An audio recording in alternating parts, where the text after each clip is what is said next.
Buen día, hoy les vamos a hablar acerca de la intoxicación por anestésicos locales. Los integrantes de este grupo son mi persona, Karen Marín Hernández, Martín Alejandro Bastidas, Juliana Estefanía Sánchez y María Alejandra Salazar. Como contenido tenemos que vamos a hablar primero sobre la clasificación y la composición, sobre las formas farmacéuticas, las vías de exposición, mecanismos de acción, especies susceptibles. Hablaremos sobre los signos clínicos que se presentan, el diagnóstico, también hablaremos sobre diagnósticos diferenciales y por último sobre el tratamiento. Bueno, los anestésicos locales eh, son fármacos utilizados para bloquear de manera reversible la generación y transmisión de impulsos nerviosos en áreas específicas del sistema nervioso.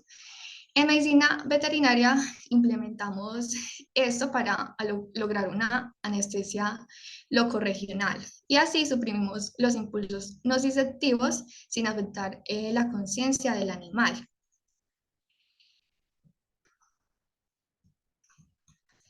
Ahora vamos a hablar acerca de su clasificación y composición.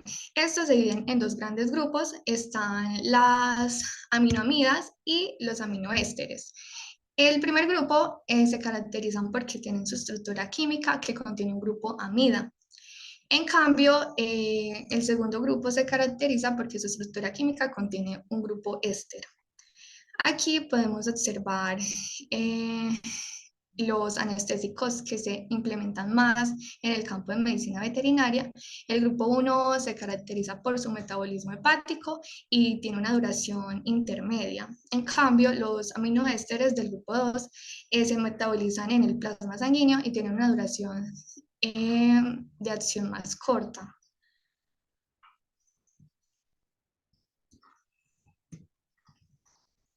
Bueno, les voy a hablar más específicamente sobre estos anestésicos.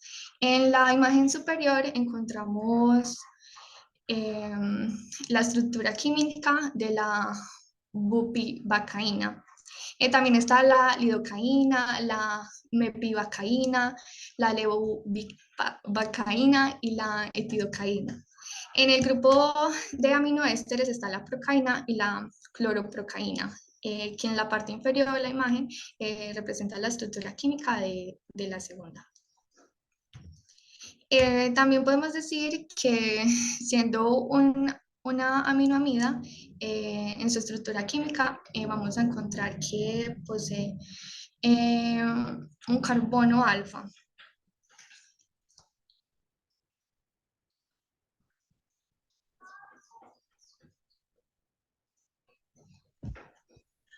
Bueno, en cuanto a formas farmacéuticas, está la solución inyectable que viene líquida, la solución para pulverización que viene sólida y el ungüento tópico semisólido. Como ejemplos, tenemos el Bupinex BET en inyectable, que el compuesto activo es bupivacaína clorhidrato, que es un anestésico local de acción prolongada. Ese es más potente que la lidocaína, está indicado para su uso como anestésico local cuando se requiera una insensibilización de la zona tratada por un periodo de tiempo comprendido entre 4 a 6 horas, considerando en especial intervenciones quirúrgicas menores de larga duración. Está indicado para anestesia infiltrativa, anestesia epidural, bloqueo de nervios intercostales, anestesia intrapleural, bloqueo nervioso regional o troncular, cirugía obstétrica, urogenital, ocular, etc. La solución para pulverización es un anestésico tópico a base de lidocaína, clorhidrato, monohidrato para facilitar la intubación de los gatos, evitando el laringoespasmo. Es de aplicación tópica en forma de pulverización laringofaringea, con un aplicador especialmente desarrollado para su uso en gatos. Los tópicos que tenemos como ejemplo el Pesosan, tiene como compuesto óxido de zinc, neomicina, sulfato, alantoína, lidocaína y aceite de calaya. Es un anestésico y cicatrizante de lesiones y heridas. En todas las especies es un ungüento con acción anestésica, cicatrizante, lubricante y bactericida ideal en procesos de cicatrización. En bovinos alivia rápidamente el dolor y cura el agrietamiento de pezones a la vez que previene y contrarresta infecciones, permitiendo el ordeño y el amamantamiento.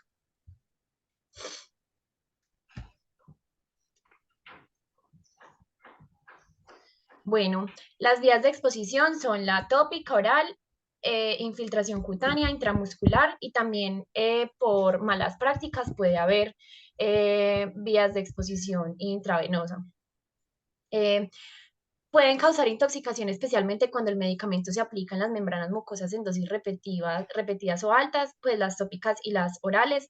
La lidocaína utilizada para la anestesia orofaringea tópica se absorbe a través de las membranas mucosas y a través del tracto gastrointestinal cuando se ingiere. Puede causar convulsiones y paro cardíaco con altas dosis de lidocaína oral. Eh, las reacciones leves deben considerarse una advertencia de que una respuesta indeseable más grave puede ocurrir.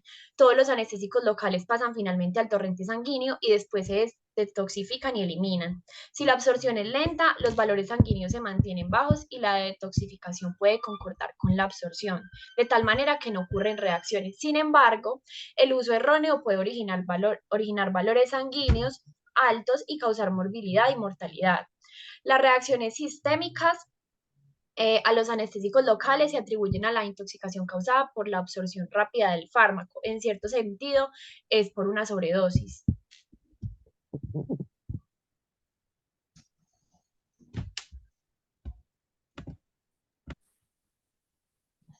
Bueno, entonces vamos a tener el mecanismo de acción. Vamos a primero a hablar del mecanismo de acción como tal de los anestésicos locales. Vamos a ver que estos inhiben la conducción de los impulsos nerviosos. Esto lo que hace es bloquear los canales de sodio, voltaje dependientes, inhibiendo así la rápida entrada de iones de sodio en la célula. Por ende, pues no hay un potencial de acción y por lo tanto no hay una señal eléctrica, lo que me va a impedir la transmisión del estímulo nociceptivo desde las células neuronales a la corteza cerebral. Y el resultado de esto es la pérdida transitoria de la función sensorial, motora y autonómica, que en una zona puede ser limitada o próxima al lugar de la administración del anestésico. Vamos a ver que en el paso de la toxicidad ocurre cuando los anestésicos locales afectan los canales de sodio cardíacos o las neuronas talamocorticales en el cerebro y también el bloqueo de los canales de potasio y de calcio. Vamos a ver que la interacción con los receptores colinérgicos va a haber una interferencia en los procesos metabólicos como la fosforilación oxidativa, la utilización de ácidos grasos libres, que esto me puede explicar la toxicidad cardiovascular y puede estar relacionado con el tratamiento de emulsiones lipídicas intravenosas. Vamos a ver que la característica de las reacciones de toxicidad sistémica van a ir pues de relacionadas con las dosis dependientes, que es que al ser los anestésicos locales una droga bipolar, poseen una alta afinidad por los medios acuosos y lipídicos, lo que les va a permitir atravesar membranas plasmáticas mucho más fácil, lo que produce un aumento en la concentración plasmática, generando así un impacto sobre la función de órganos como el cerebro y el corazón. Vamos a ver que a nivel cerebral se va a producir una rápida desincronización cortical y subcortical, producto de la supresión de las vías inhibitorias mediadas por receptores GABA y también la activación de vías excitatorias. Estas desinhibiciones del sistema nervioso central van a generar el cuadro de compromiso neurológico que va desde el mareo hasta las convulsiones. Y si la concentración de anestésicos locales aumenta, las vías excitatorias también se inhiben. Esto me va a producir una etapa de depresión que puede llegar o al coma o al paro cardíaco. Vamos a ver que el compromiso cardíaco se produce por bloqueo de los canales de sodio, potasio y calcio, lo que me produce un bloqueo no homogénico de los canales de sodio a nivel del miocardio y esto favorece la aparición de arritmias.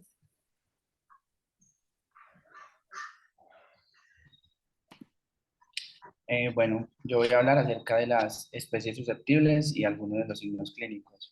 Pero antes, pues como ya mencionaban mis compañeras, algunas de las causas, se da pues la intoxicación por sobredosificación del anestésico y una mala praxis por parte del médico veterinario, lo que pues conlleva a una gran absorción de ese anestésico en el organismo, lo que va a bloquear pues las vías excitatorias, haciendo que el paciente se deprima.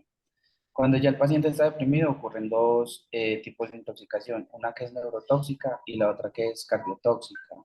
La neurotóxica es una reacción local que básicamente produce signos clínicos como la pérdida de los sentidos, pérdida de la conciencia, pueden haber temblores musculares y, y pueden haber fasciculaciones. En la intoxicación sistémica ya es cuando la gran cantidad del anestésico pasa a irrigación sistémica, lo que nos va a producir síntomas como alteraciones visuales, también nos van a producir temblores en una primera fase y si la cantidad del fármaco es poca.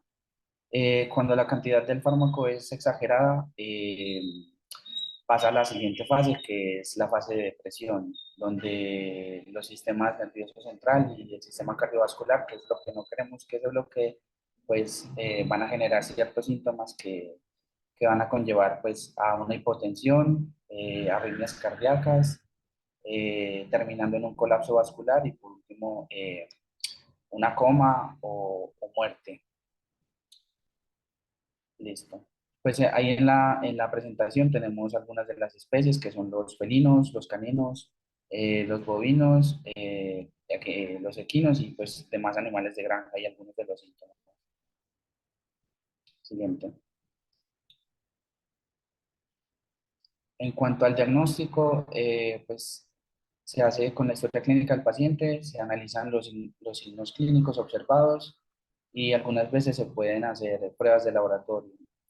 Se pueden hacer análisis de sangre para determinar las concentraciones del anestésico local a nivel sanguíneo. Se puede hacer una evaluación de la función renal y hepática.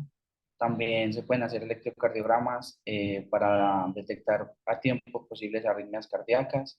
Y en casos de intoxicaciones graves se realizan pruebas de imagen, como radiologías de pulmón para saber la cantidad pues, de aspiración pulmonar de ese, de ese anestésico. En cuanto a los diagnósticos diferenciales, pues primero debemos descartar un traumatismo craneal o espinal al momento de que el paciente llegue, porque este nos produce síntomas neurológicos similares. También una sobredosis con otros medicamentos, como por ejemplo los opioides, las benzodiazepinas o otros agentes sedantes que pueden tener sintomatología similar. Y por último, la hipoglucemia, que también produce debilidad y síntomas neurológicos en los pacientes.